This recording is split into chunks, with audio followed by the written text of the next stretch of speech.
आकाशवाणी भोपाल से प्रस्तुत हैं प्रादेशिक समाचार।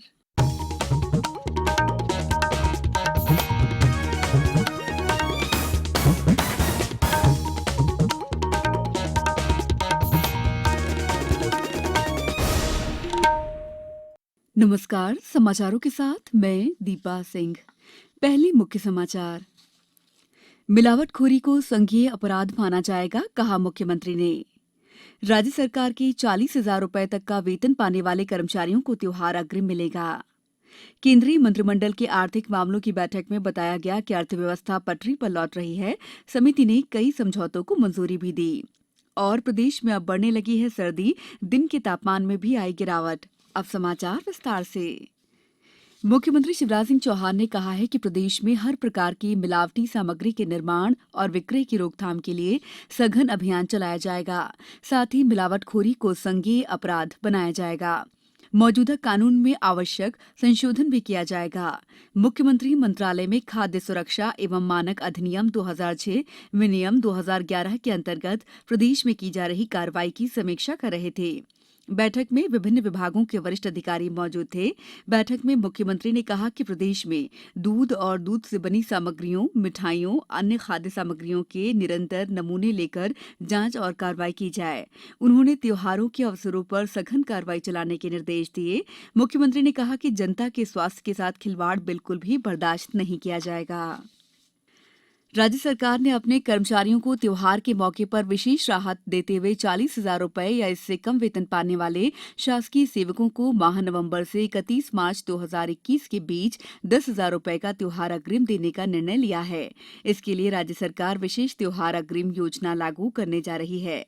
इसके साथ ही शासकीय सेवकों को स्वीकृत 7वें वेतनमान के एरियर्स की तीसरी और अंतिम किश्त के 25% राशि का भुगतान नवंबर माह में हो जाएगा। राज्य सरकार के इस निर्णय से त्योहारों के मौकों पर जहां एक ओर आर्थिक गतिविधियों को बढ़ावा मिलेगा और शासकीय कर्मचारियों को राहत भी मिलेगी।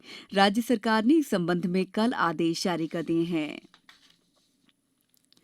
मुख्यमंत्री शिवराज सिंह चौहान ने कहा है कि आत्मनिर्भर मध्यप्रदेश निर्माण के सपने को धरातल पर उतारना ही हमारी सबसे पहली और सबसे बड़ी प्राथमिकता है। उन्होंने कहा है कि आत्मनिर्भर मध्यप्रदेश के रोड मैप का समयबद्ध क्रियान्वयन सुनिश्चित किया जाएगा, जिससे कि वर्ष 2023 तक आत्मनिर्भर मध्यप्रदेश के लक्ष्य को पूरा किया जा सके।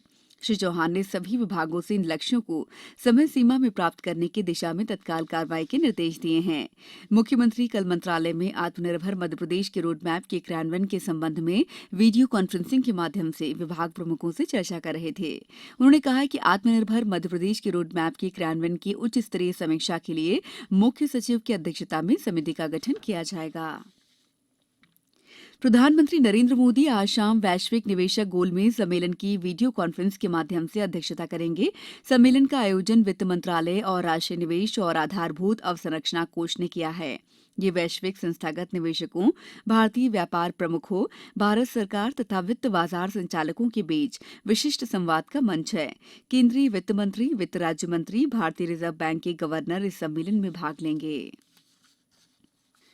अपर मुख्य निर्वाचन पदाधिकारी अरुण कुमार तोमर ने बताया है कि भारत निर्वाचन आयोग के निर्देशानुसार विधानसभा उपनिर्वाचन 2020 में प्रिंट और इलेक्ट्रॉनिक मीडिया द्वारा एग्जिट पोल आयोजित करने और इसके परिणाम के प्रकाशन और प्रचार या किसी भी अन्य तरीके से उसका प्रसार करने पर 3 नवंबर को प्रातः 6 बजे से प्रतिबंध लगाया गया है, जो 7 नवंबर 2020 को शाम 6:30 बजे तक जारी रहेगा।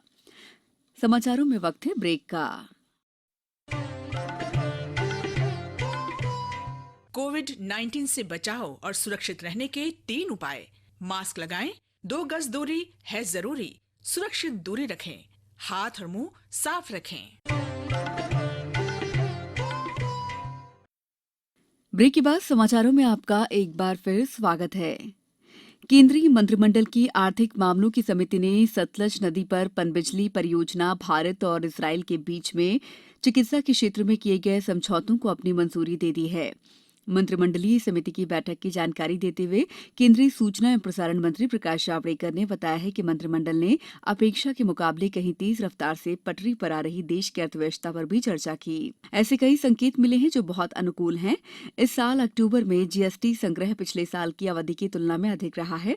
श्री जावड़ेकर ने कहा है कि कृषि क्षेत्र और रेलवे की ओर से कम मांग के बावजूद बिजली की मांग में 12% की बढ़ोतरी हुई है। जीएसटी पिछले साल के अक्टूबर में जितना मिला था उससे ज्यादा जो इनपुट यूज करते हैं उस पाबंदी के लिए उसकी खरीद भी बढ़ी है। स्टील और अन्य क्षेत्रों में एक्सपोर्ट भी बढ़ा है और मांग भी बढ़ी है। रेलवे माल ढुलाई में भी आय बढ़ी है। मध्य प्रदेश में अब तक 30 लाख से अधिक परीक्षण किए गए हैं, जबकि पिछले 24 घंटों में संक्रमण के महज 700 नए मामले सामने आए हैं। अच्छी बात यह है कि बीते कई दिनों से राज्य में ठीक होने वाले मरीजों की संख्या संक्रमित व्यक्तियों की संख्या से अधिक है। ब्यौरा दे रहे हैं हमारे संवाददाता।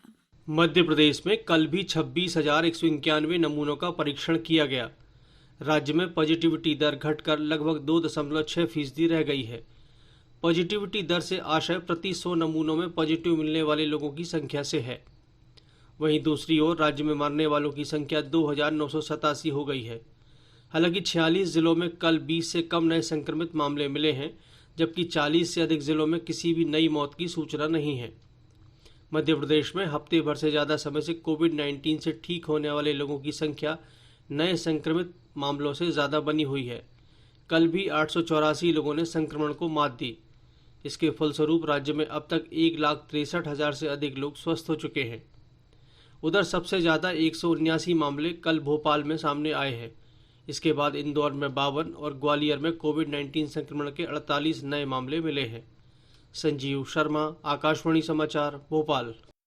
प्रधान मुख्य आयकर आयुक्त आर.के. पालीवाल ने प्रधानमंत्री द्वारा शुरू किए गए जन आंदोलन में सहभागिता करते हुए लोगों से कोरोना से बचने के लिए मास्क पहनने, बार बार हाथ धोने और 2 गज की दूरी का पालन करने की अपील की। देखिए, आजकल चारों तरफ कोविड का प्रकोप है। इससे बहुत डरने की भी ज़रूरत नहीं है, लेकिन हमें कुछ एहतियात बरतने होंगे।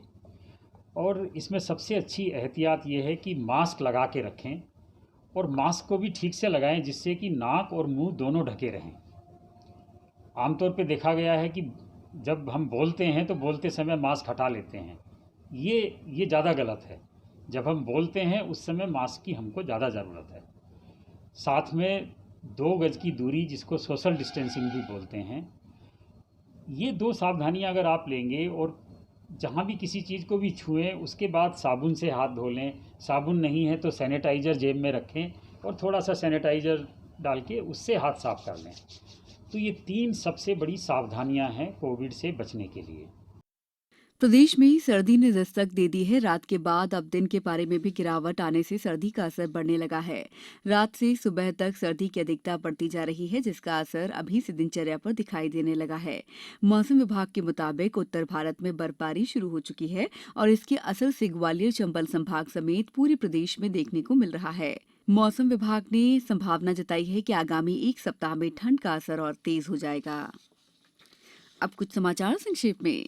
मंदसौर जिले के रीवास देवड़ा में वरिष्ठ नागरिकों के लिए साक्षरता शिविर आयोजित किया गया। निवाड़ी जिले में जल उपभोक्ता समिति की बैठक में बताया गया है कि जिले में पिछले साल की तुलना में तालाबों में पानी का भराव केवल 1/4 मात्रा में हुआ है। सतना जिले के चित्रकूट में दिवाली के अवसर पर आयोजित होने वाले 5 दिवसीय मेले की तैयारियों के संबंध में जिला प्रशासन के अधिकारियों ने बैठक की। अंत में मुख्य समाचार एक बार फिर। मिलावटखोरी को संज्ञेय अपराध माना जाएगा, कहा मुख्यमंत्री ने। राज्य सरकार के 40,000 रुपए तक का वेतन पाने वाले कर्मचारियों को त्योहार अग्रिम मिलेगा। केंद्रीय मंत्रिमंडल की आर्थिक मामलों की बैठक में बताया गया कि अर्थव्यवस्था पटरी पर लौट रही है।